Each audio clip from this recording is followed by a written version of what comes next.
It's 12 o'clock in Frisco, Texas, and it's time for Smoker Broker Radio with Robert Mesh, a.k.a. the Smoker Broker. Robert is the owner of Small World Realty and has employed hundreds of real estate agents in his 17-year career.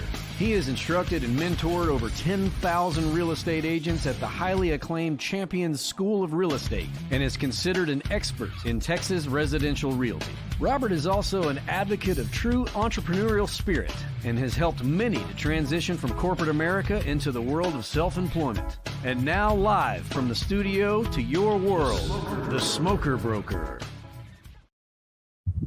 Hey, welcome to Smoker Broker. I'm Robert Mesh, and I am the guy they call the Smoker Broker. In fact, even more so now than ever, we finally got to start doing some cook-offs for the first time, probably 6 months this past couple weeks. So it's actually nice to be back. You know, obviously we're having to go into the COVID restrictions where we can't have a lot of people out. So anybody thinks I didn't invite you, that's not true. We had to be very structured on who was allowed to be there, but it was nice to be out and competing again. Hadn't done it, like I said, in 6 months, so it was great. Did you bring home any trophies? What's that? Did you bring home any trophies? Well, it wasn't necessarily trophy this time around.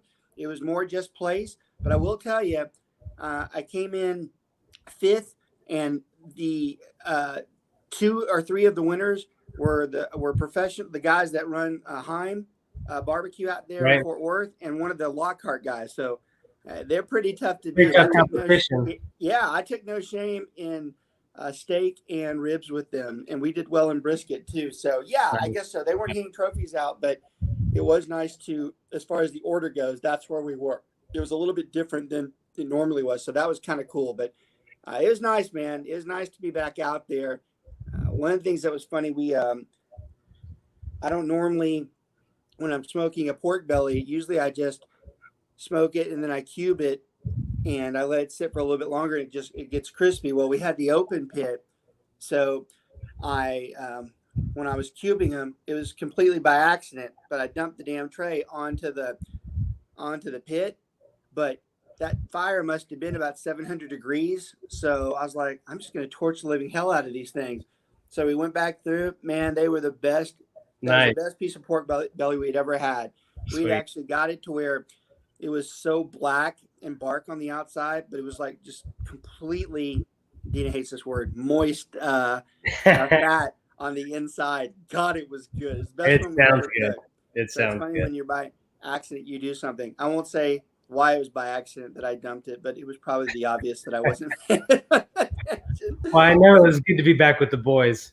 It was. You know, it's funny you said that, because that was the best part, is that we were back. We were finally outside, and all of us acknowledged the fact that that was better than it had been in the last few months. So you're absolutely right. That was the best part. So that was great. Little shout out to all my Pensacola Gulf Shore friends. You know, a tough couple of days. Well, actually, still tough to this moment right now, what you're going through. But, you know, I tell you, here's the thing with hurricanes. And it's been interesting. There's been 2 over the last couple of weeks. So you have a category 4, which most people are fearful of. And, you know, almost pretty much a 5 for all that, you know, and it goes through my family's place down there in southern Louisiana. And most people are horrified of 4 and 5 category storms. But this one's living proof that it doesn't matter what the cat is. It depends on what it does. And, you know, my family in Louisiana would tell you that they would have preferred the category 4 and category 5 like they got with Laura than they would have with a category 2 or 3 like Sally or even Rita back when. Because what you find is those storms are worse. Those people in Pensacola right now, they will tell you there is nothing funny about that storm being a category 1 or a category 2. They are indulged with water right now. Absolutely. And for those people that have never gone through that in Pensacola, I mean, they've gone through storms, but probably not one as bad as that with rain. It won't get much better for a few weeks. That water is going to sit. It's going to have to drain. They're going to have to redo all those homes. They're not going to have fresh water for another probably 2 or 3 weeks. There is nothing fun about that type of situation. It's kind of a good learning perspective for people who talk about a storm that's really not bad or you like you see a category 1, you're like, oh, it won't be that much of a problem. The folks in Houston will tell you one of the worst things that ever happened to them was a tropical storm when Allison came through years ago. When those things sit, it sucks. Those are the worst type of storm. So a little bit of Hurricane 101 there. It's not the category size, it's what the damn thing does. And we have lots of friends, of course, in the Gulf Coast, certainly all my family in southern Louisiana, but we have lots of friends in the Gulf Shore, Pensacola area. Very hard for them this morning. Very hard for them to have to be going through and dealing with the inconvenience that they are going to have probably for the next month or two. And they're not even done yet. Anytime you're in this type of weather pattern, they just keep coming. So there's probably 2 or 3 more storms out there for them. So tough times for those folks on the Gulf Coast. I hope they're doing well. We actually have, Bo and Stephanie, former agents of ours that had to move, and they're just southeast of Destin. They had to go through this last night. They had some pretty significant pictures. Oh, really? You see those pictures of the water that Stephanie is posting? That was pretty eye-opening for those guys. Yeah. So I feel tough for them. Hopefully everything goes, and it's not easy, the fact that COVID is really, complicating the matters either. There's a lot of people that are already trying to social distance, and, now they're being forced into some type of public housing or some type of hotel. That's just not something that goes very well for any of the Gulf Coast right now. Not fun at all. No, even Texas right now from the earlier storms is still having to fight that. So tough time for all those people. COVID continues to make things horrifically life-changing and inconvenient. You throw in, normal things such as hurricanes, and it just gets that much worse. So continue to fight the battle with COVID that we're going to continue to see over and over again. Seems like it's starting to stabilize itself, probably because everybody that could have gotten sick has pretty much come close to it already. Doesn't mean you still can't. Just means that the numbers aren't going as high because majority of the people, it's across the globe by now, and the numbers are starting to stabilize. I did find it funny that the CDC made a comment yesterday. Not that I'm crazy about anything the CDC says these days. I really don't know whether they're trustworthy or not. Just an opinion, not a fact.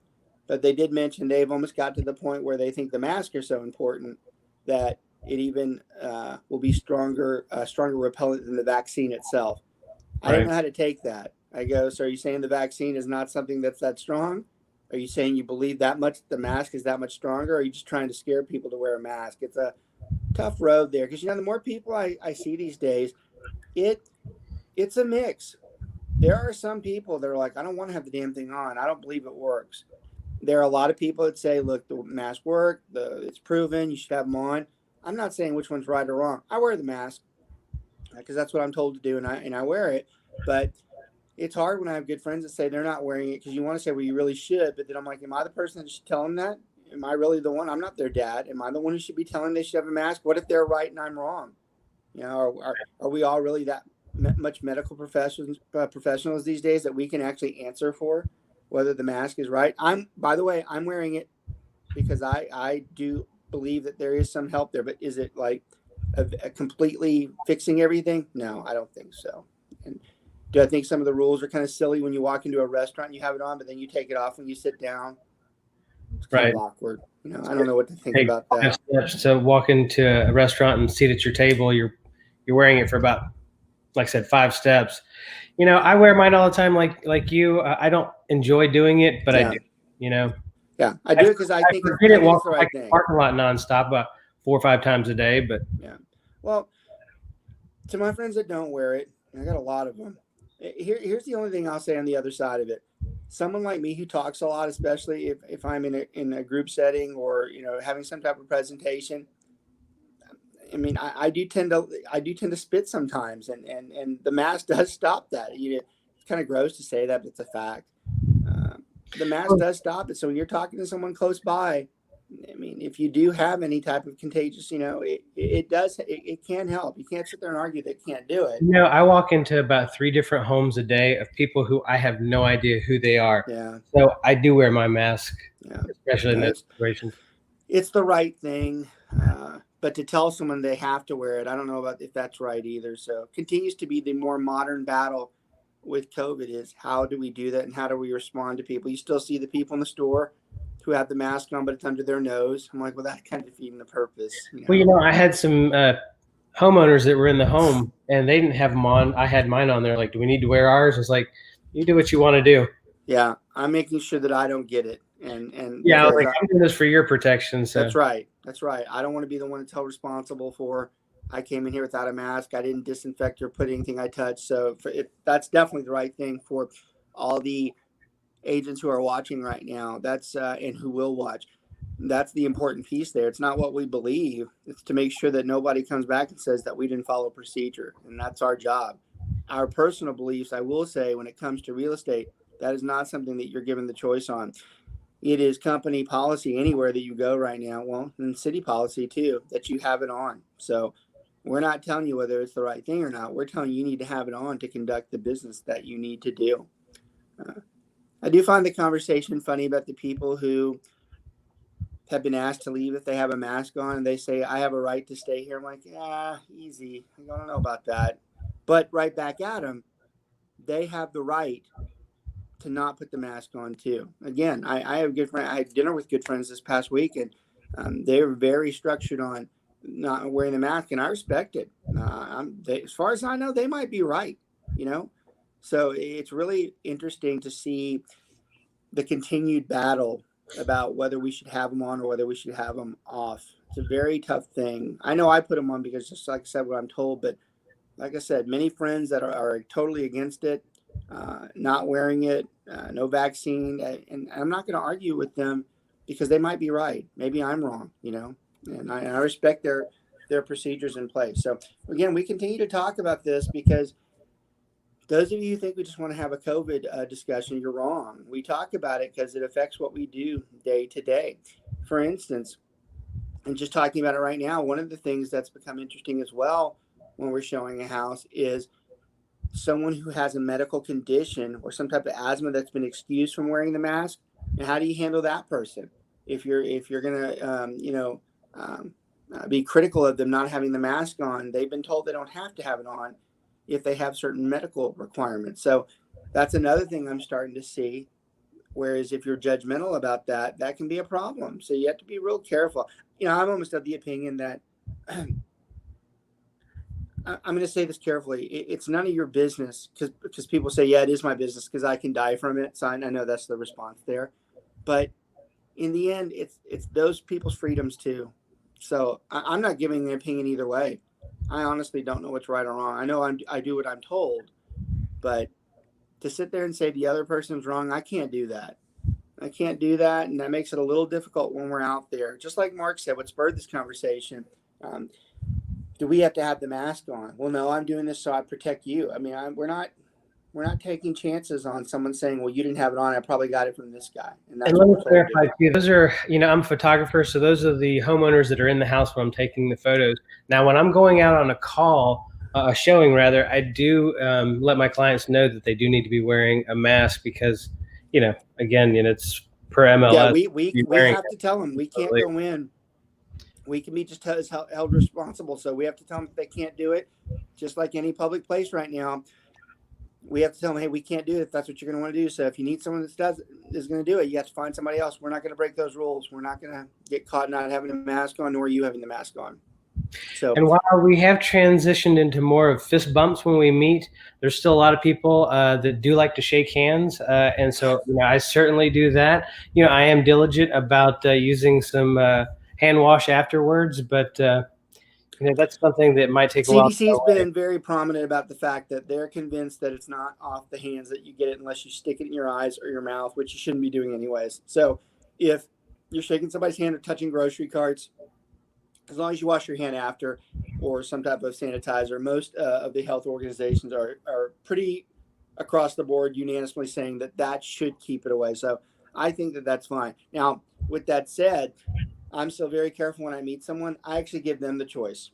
I'm like, hey, are you a handshaker or not? Okay. Some of them say no. Some of them say, yeah, I am. So to each their own. But that's the one. Notice how the city's having clamped on saying you can't shake somebody's hand. Most of them are aware that medically it shouldn't transfer that way if your hands are clean and you're not touching your face right after you touch somebody. So, and it's almost like the rules are more difficult.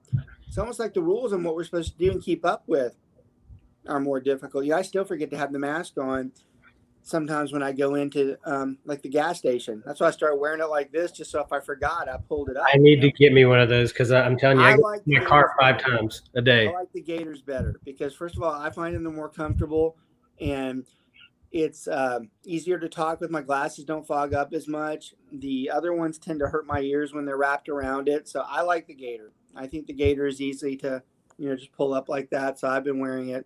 Did you get that online, or is that from your kids' This school? is actually Dina's for the Lake Dallas School District. They had them, so she gave them to me. Funny, I was sponsoring this morning, and I had it has Eagles on it, and someone says, "You're an Eagle fan?" I'm like, "Oh God, I didn't even think about that. I need to take this off. This isn't working right." So kind of backfired on me there. Okay, so enough with COVID. Enough with talking about everything else that's going on in the general world right now. Let's talk about appraisals. Good show today. This is a really good show. It's one of the best ones we do because it's probably one of the most useful ones you can have when you get out there and you start dealing with problems in the real estate world. Now, this show is good because not only does it address the new agents that are just starting that haven't seen this type of stuff, it addresses existing agents, veteran agents, everybody, the general public, how they don't understand. In fact, those of the agents that watch the show, which are a lot of them, this is a good show. If you're having problems with appraisals and you need your client to better understand, have them watch the show because we're going to tell you exactly like it is with how this stuff works. And you need to be educated on how the system works so that you can give the right information to your clients. So it's a really good show. Didn't introduce him earlier, but he usually doesn't need one. Mark Cox, my buddy over here to the side, fantastic real estate agent, definitely one of my higher up agents, actually runs our Fort Worth division with recruiting out there. So he is an important person in the SWR Keller Williams world, does an outstanding job with that. And he's a pretty damn good real estate agent on his own. He has a very similar background to me, coming from corporate. He's utilized that to transfer into a successful real estate career, and you're very fortunate to have him if he is your real estate agent. And if he's not your real estate agent and you're friends with him, that's pretty foolish because the guy's really smart and he has a lot of responsibility inside of our group as well, which is why he is on the show. We want people on the show who know what they're doing, who've seen this before. We're not just putting someone over here that started yesterday and is learning how to do this. So, well, it's good to be back. It's been a long time since I've been on the show. Yeah, I feel bad. It's not like I hadn't invited you. We just no every week. Yeah, I've been working a lot. Well, I'm glad. Well, it's a good thing too. We want you working. I mean, I think I'm the biggest advocate. I'd rather you be working, and real estate comes when it needs to. So I love that you handle all the stuff that you got going on, and you always do it in a really good manner. He's also on because he is an expert in appraisals. He's been there before when it's gone down. He knows what it's like when the appraisal doesn't come in, and he's going to help with that conversation. He's probably going to point out some things that I. In fact, I've got a couple right now going. The appraisal just came back yesterday. This is a house in Farmers Branch that was remodeled, and quite frankly, it was overpriced in my opinion. The comps that I ran, it was like $20,000 overpriced. So we bid $15,000 below. They accepted our offer during the. Actually, when they accepted our offer too, though, I told her up front, the listing agent, I said, "Hey, we're going to accept your counter offer with the expectation that if it doesn't appraise, that the seller is going to be coming down on the price. We're not going to be coming up to match or doing anything like that." Turns out, and then we go through the inspection repairs, and we get $7,000 back from that because there was issues with the house. We got the appraisal back last night, and it actually came in $29,000 over what we paid. That is rare. I know. So I was going to ask you. I'm not obligated to tell them the appraisal price at all. Correct? That's a good question. Should they be asking? Because I know she's going to. That's a good question. If I'm on the buy side for a buyer agent, or I'm the buyer agent, and my buyer asks, hell yeah, I'm going to tell them because if it's up, because I want them to have a lot of faith in it. You're getting a really good deal. If I'm the listing agent, I'm probably a little more careful about telling them that because they get perception-wise, they start thinking that they were cheated and we didn't get them as much as we should have. And the honest truth is, and it's a theme of the show today, there's no consistency in the appraiser. We don't know that thing's coming back. We just want to make sure the damn thing comes over. So if they come back and say it was 30K more, they could have easily said it was 30K short. So there's really no stock to put in that. So my answer to you is I probably avoid it with the seller, and I probably try to get away with, hey, just made value. I'm not sure what else they had out there. You can always call and let them have the opportunity. But here's the thing, it really doesn't matter. It has nothing to do, nothing can be done about it. And the fact that you're telling a seller that so they can come back and with an excuse when it's not a valid excuse, why should that be told in the first place? That seller, they don't understand how that appraiser works. So it's hard for me to go and tell them, hey, they came in 30K over. And they're like, well, that means we didn't get enough for them. Like, that's not true. That guy or gal could have done anything. Someone could have said it was $30,000 lower. I just don't think it's worth the argument, because Right. the next response is that. And I'm like, it's very possible that couldn't have been done right. In fact, after I looked at it and I did the comps, I don't think they're right. That's going to be a good conversation today too, talking about, is the appraiser actually correct or not? Because it means something in this part of the transaction. All right, so let's talk about some of the general. What is an appraisal? So an appraisal is something that the lender is going to require for the obvious reason. If they're going to give you $300,000, they're going to loan you $300,000, and the house is the house is under contract at $350,000, and they're giving you a $300,000 loan. They want to make sure that the house is actually worth $350,000. They're not going to give you money on an asset that's devalued before they give you that money. So if they're going to give it to you, they're going to make sure that it meets value. So that's why this appraisal is done. A lot of people are confused by the fact that they think that it's the buyer that hires the appraiser. That's not true. It's the lender who hires the appraiser. The appraiser actually works for the lender, not the buyer. It's the lender who's requiring it. Okay, buyer pays for it, which is weird that they pay for it. They don't work for them, but that's the fact. They work for the lender. Now, this is important in our later conversation here, because when we start talking about that, when people start having issues with the appraiser, there are certain barriers that we have to talk with an appraiser. Due to the Frank Dodd Act 5 or 6 years ago, we cannot personally address or have influence on an appraiser. So all these things we're about to talk about are very difficult, because they're when something goes wrong and we want to reach out to the appraiser, but we can't. So we have to go through the lender, and then the lender has to go through the appraiser. It's almost like a middleman. So that's not the best situation that we deal with. So we're going to talk a lot about that too. Of course, the appraisal is ordered by the lender, not the buyer who orders it. And they're going to go out there. This part, Mark, walk them through the process.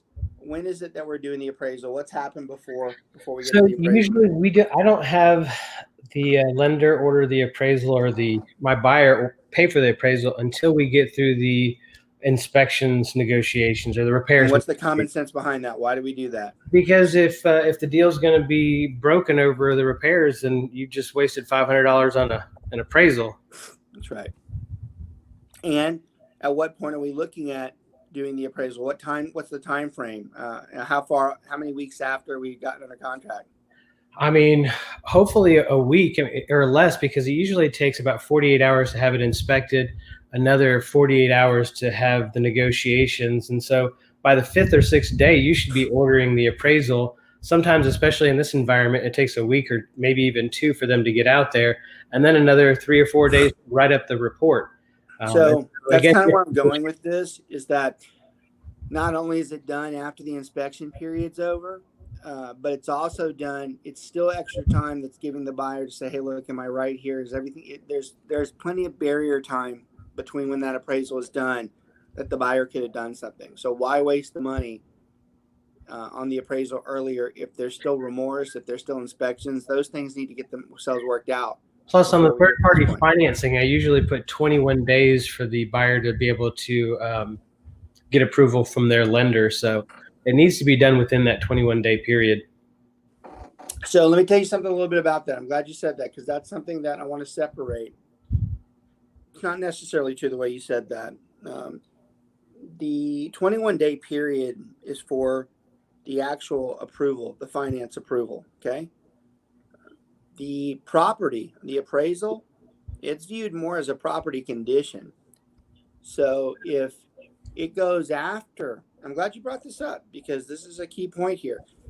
If the appraisal comes in after the 21 days, You can still back out if it doesn't appraise. That's right. Because remember, the first part of the third party is saying, are you approved?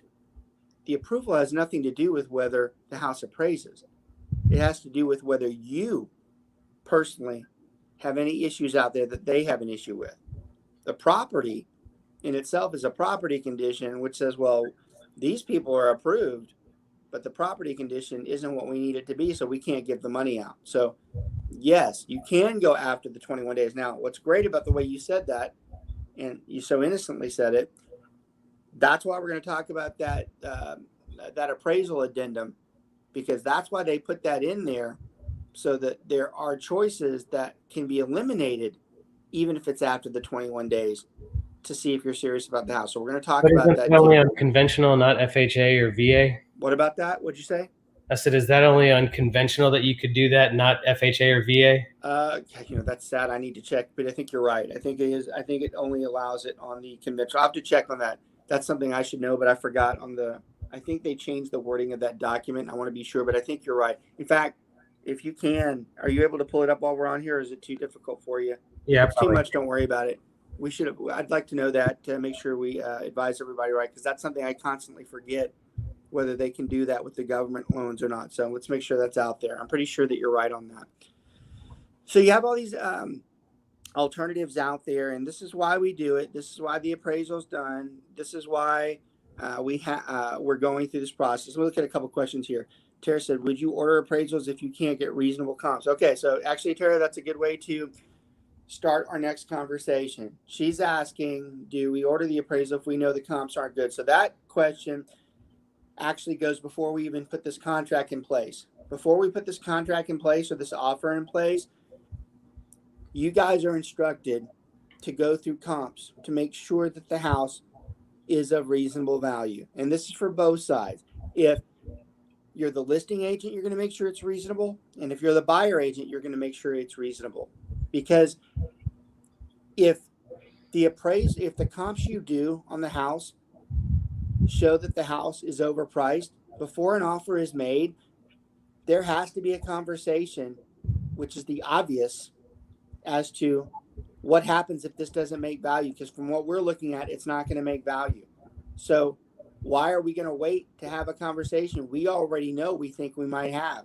And we might get lucky, but we're not going to put our judgment on that. So the question becomes, and this is a great takeaway for the show, if you're going to draft an offer up as a buyer agent and you know those comps show that house is listed too high, you better damn well have had the conversation with everybody involved, especially your buyer, that says there's a good chance that this house will not appraise, which means this contract's no good unless you guys decide to do one of the alternatives that we're about to talk about. Okay? Would you order the appraisal if you can't get reason? Yeah. And that answer becomes more self-explanatory. At that point, you should know if the comps are bad. If you're ordering it, that's fine. You can order it, but you better have had the conversation that if it doesn't go through, everybody knows what's going to happen. And like I said, that's going to be the rest of the show where we talk about the alternatives. Okay. So that's a great transition from us getting into this conversation into that one. So kind of hang tight on that one, Terry. You've got the gist of it, but now I'm going to tell you the examples because it makes a difference on how we're going to respond to that. All right. Under contract at $300,000. Appraisal comes in at $290,000. We have a problem. What are the alternatives that we can do? All right, Mark. You have a few options. Either the buyer can come up and pay that $10,000 difference, which they're not going to be thrilled about, right? No, but if there's multiple offers, they may have to do that. Maybe. The seller can come down to the 290 or 390, and then they're not going to be happy about. And they can meet in the middle, 5 and 5, which is the ultimate, right? And that's I think in most cases happens quite a bit. Yeah, and then you have two other alternatives. One's the obvious, and it's the worst one. Falls apart. Right. You also have the option where you can have questions submitted to the appraiser via the lender asking them why they use certain comps. and were those the best comps or not. Okay. True. And So a lot we of talk times, about each of these. a lot of times it doesn't work, but sometimes it does. I had an appraisal that was off by like 17,000, and we questioned it, and it turns out the appraiser was like brand spanking new. She had been doing it for a few months, and we were able to get another 10 grand on the appraisal. All right, so hold on to that because that's going to be one of the choices we talk about in depth here. Okay, let's talk about the first one, the seller lowers. Listed at 300K, under contract at 290. Let's say the market's not so great. It's not a seller's market, and sellers starting to get nervous that this isn't going to happen. And by the way, it doesn't have to be a seller's market. It can be a property that's just not selling so well. One of our agents that's watching right now, I won't mention her name, but she had the same issue. Her house is a great house, but it was not selling. And if the appraisal had come in low, it might have. I don't even remember. I don't think it did. No, it didn't because we were already low. But if the appraisal had come in low, I guarantee you she would have had to make some decisions that maybe she wasn't thrilled about. So sometimes it can be the seller side of it that they have to decide. It's not just a slam dunk whether they'll do that. Depends on their situation, right? Buyer, if the value comes in, they can say they're going to pay the difference.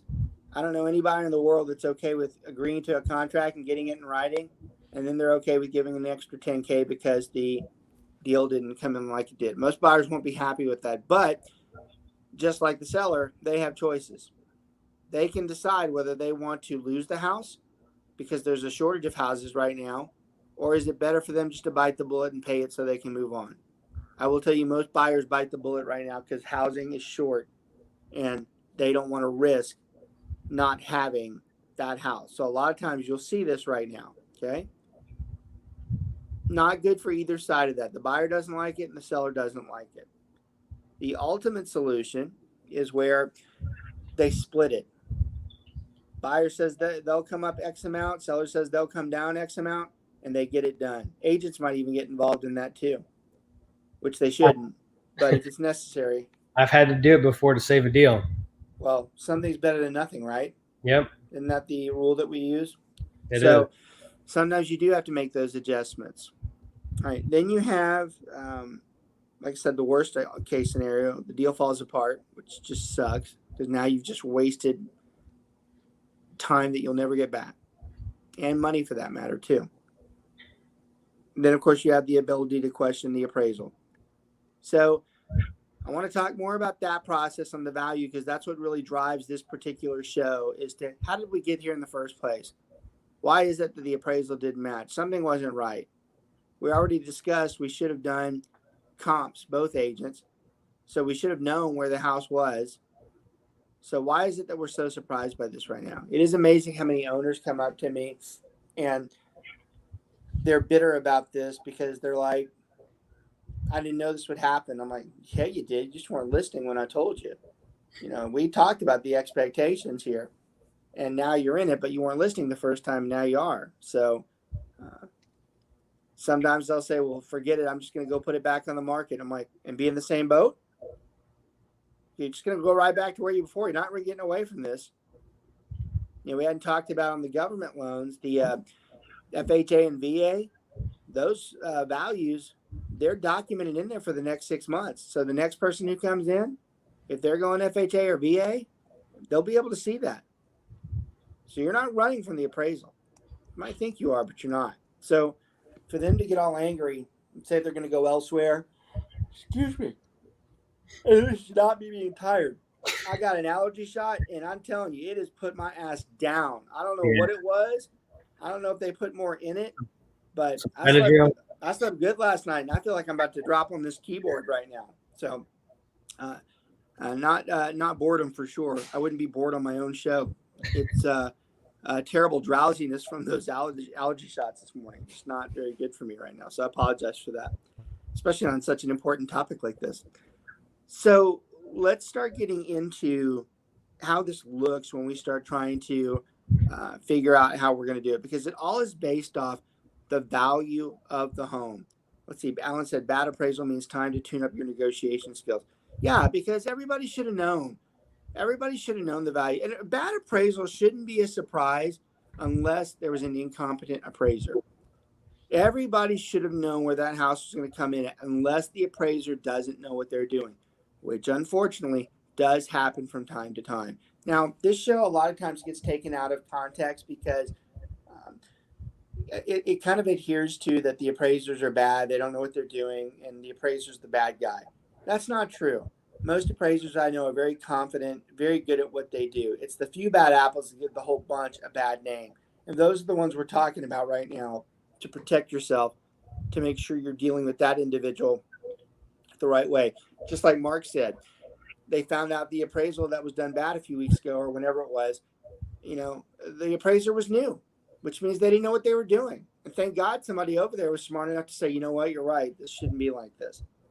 I can tell you most of the time that doesn't happen. Those of you that think that you can have success with telling the appraiser to switch it, this is what this looks like. They go through, they do the appraisal, they use their ultimate competent knowledge that they have, they submit it to where like 7 or 8 people have already seen it. Then you come back in and say, oh, this wasn't done right. These should have been in there, and that's not. Doesn't go How do you so think well. the appraiser feels about that? Yeah. Does that not look like, so let me get this straight. You're telling me that I'm incompetent and I did this wrong and that you did it right and I should change it. Now, y'all, we live in a very human world. Most people of that candor will not be very receptive to being told they were wrong or that they were an idiot. Nobody wants to Most be people are told going they're to say, doing you're their the one job who's wrong. wrong. Well, Mark? So nobody wants to hear they're doing their job wrong. Nope. And it just puts resentment, which is what you're trying not to do with that particular appraisal. So those of you out there that think that, telling the appraiser they did wrong, you got another thing coming. Now, I will give you another takeaway from this particular show because it's important. When it comes to telling an appraiser whether they did wrong, the point we're trying to make, you're not going to have much success on fighting this on the back end after it's already done. Where you should be fighting it is on the front end before they get into that house. And what I mean by that is it's a good idea, in my opinion, to have some type of informative brochure holder or binder that's left at the house for the appraiser that says something along the lines of, hey, these are the comps that I used if it helps you. You're the boss. You're the one that's going to set the value. In no way trying to persuade you. I just wanted you to see what I see. Listing agent did on this appraisal from yesterday, because I'm pretty confident, because we spoke at the beginning when we were making the offer. My comps did not match her comps. I use a pretty strict comp, the one that you kind of taught us, plus or minus 200 square feet of the subject property within a quarter of a mile and within the past 6 months. Right. And I don't think she used those parameters. I think she left her comps on the table that were up towards that 300 mark range. Yeah. Which is probably why it came in.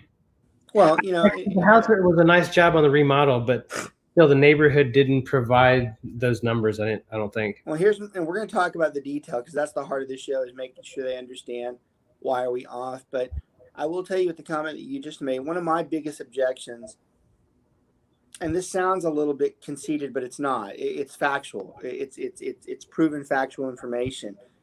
Now, I don't care too much for when a 2-year appraiser tells me that their value is better than mine. Okay, I've done it for 20 years. I do expertise in the area. I'm well aware of what the value of that house should be. It's very hard when a new appraiser tells me, well, that's the value because they went to school and somebody told them that's how it goes into this matrix. Like, there's much more to that matrix than what you just put in there. You just don't know that. But it's very hard when you're trying to have it fixed where someone like me's questioned on that. I'm like, so let me get this straight. I've done it for 20 years, sold all these houses, have all these people that work with me that sell houses, and this person just got out of some appraisal school, and we're going to go with their value versus ours. I go, do I got it right? That doesn't make any sense to me at all.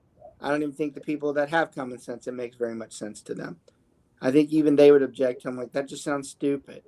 And that's why the Frank Dodd Act is very tough, because it wasn't written very strong for true experience and professionals. Now, I'm going to give you another takeaway from the show, and I've begged somebody to use it over the years because I still think I'm right with it, but there'd be a lot of improvement to the appraisal process if they added what we call a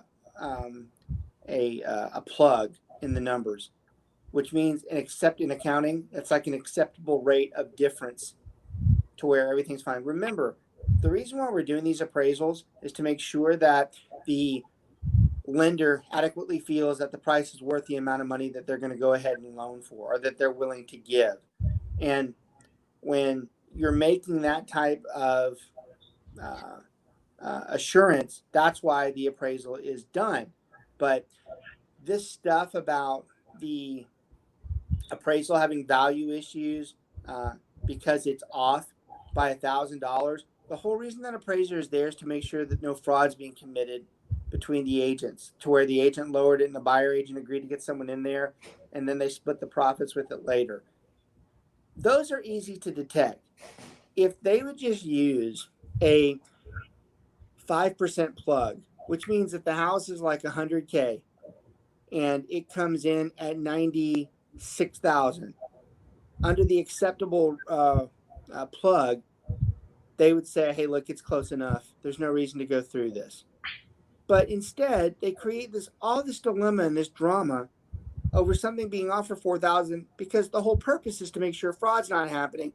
But now it's not a matter of fraud. It's just a matter of stupid details, the way the system was built.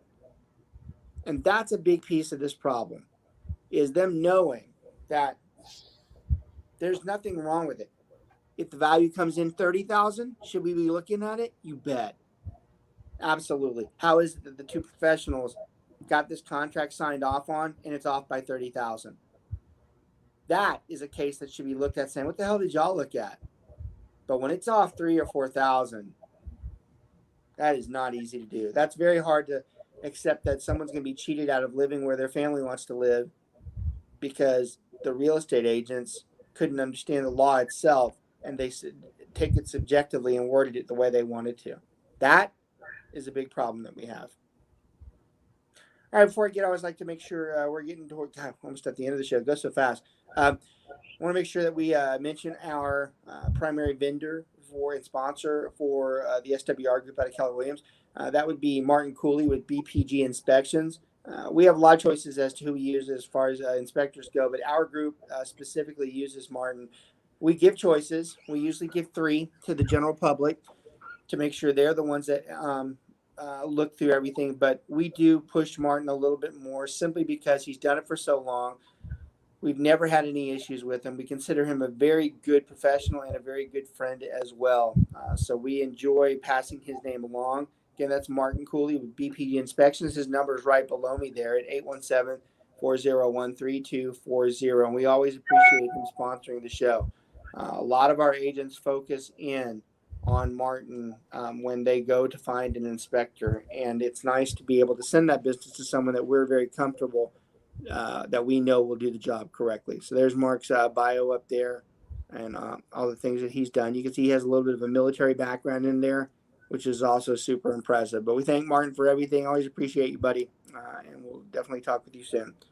All right, we got about another 10 minutes. So let's talk about why is it that we're off in this comp value? How did this happen in the first place? So obviously, as a listing agent, that's where it starts.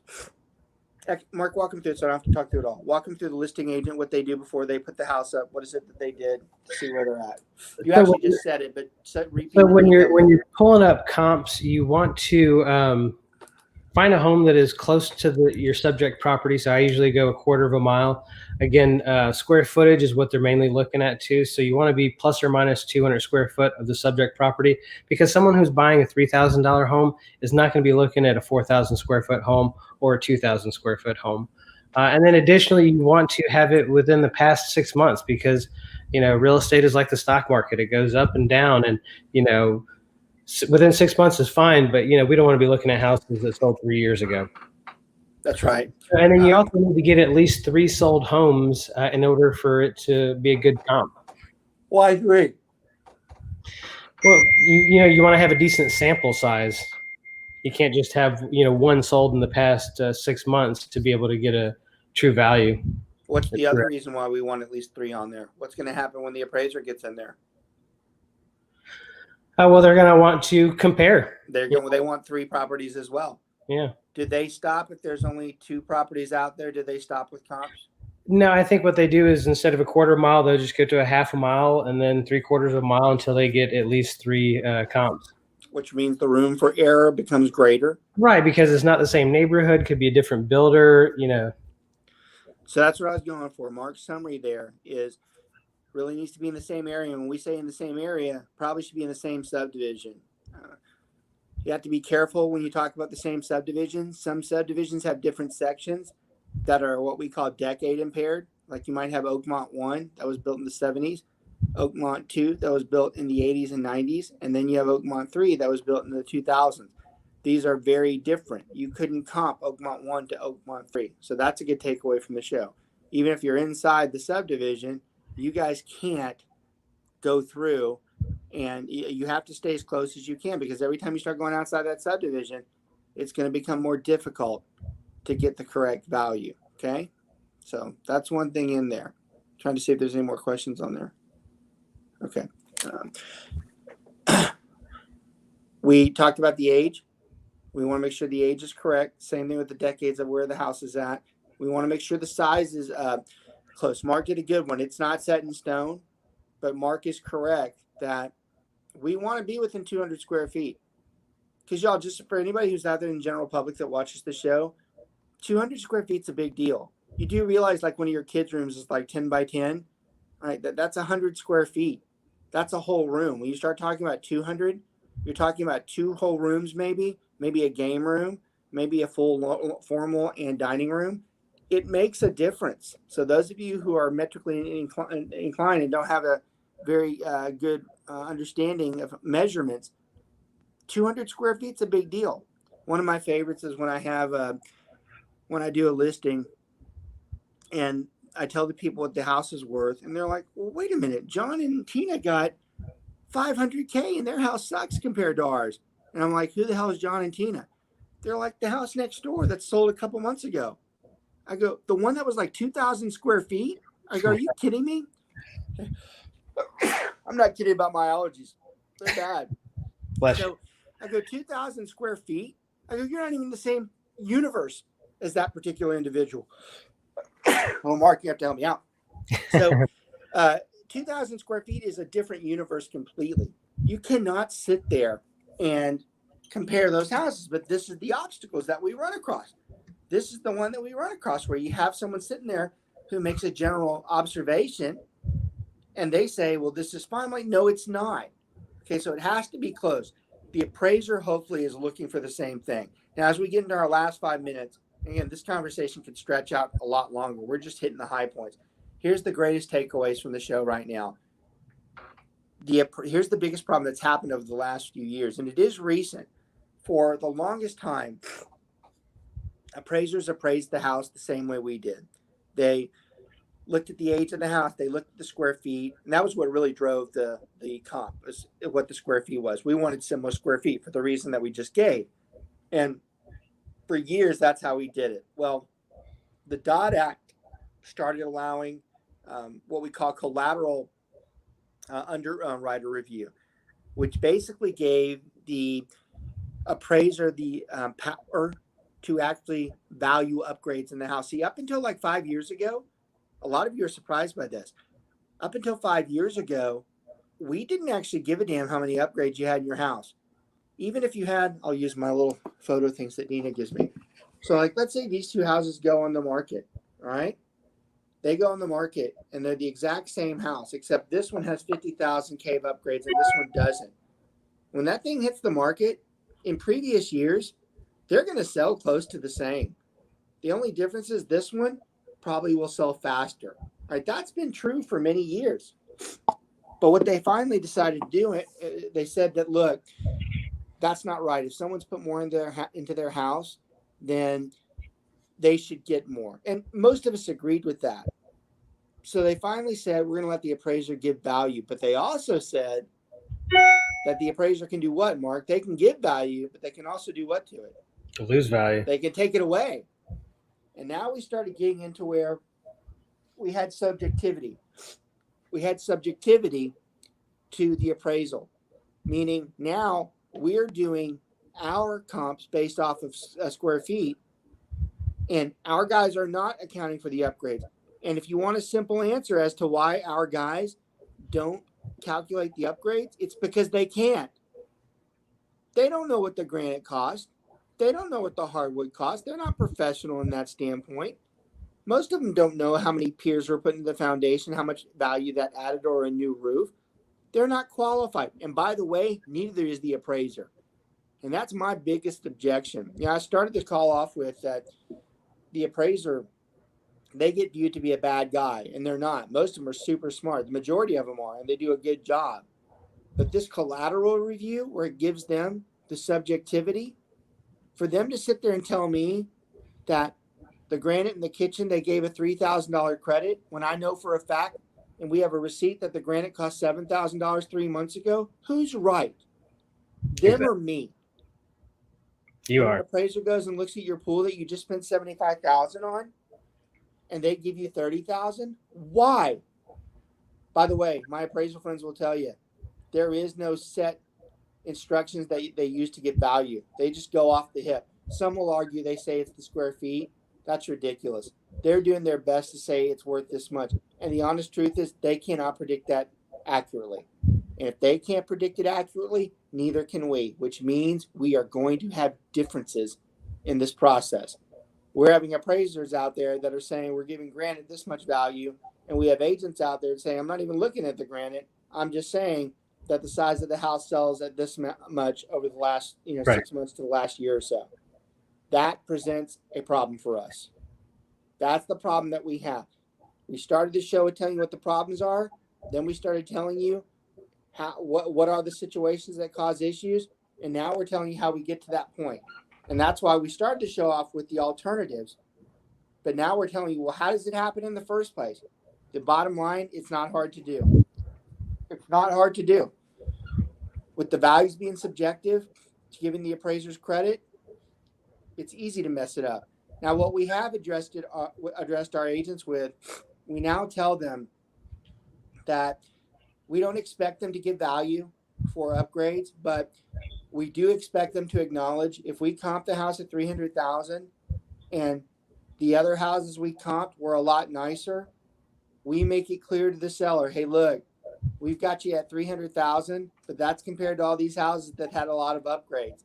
You need to be prepared when that appraisal gets done. It's very possible that they take value away from you because you don't have those upgrades. Right. That's what we change. That's the biggest takeaway for a lot of even the pre-existing agents or even the ones that are closer to veteran. That's the change that we've made to keep up with this process. It's not perfect, but at least it gives us a heads up as to whether we're going to have problems or not.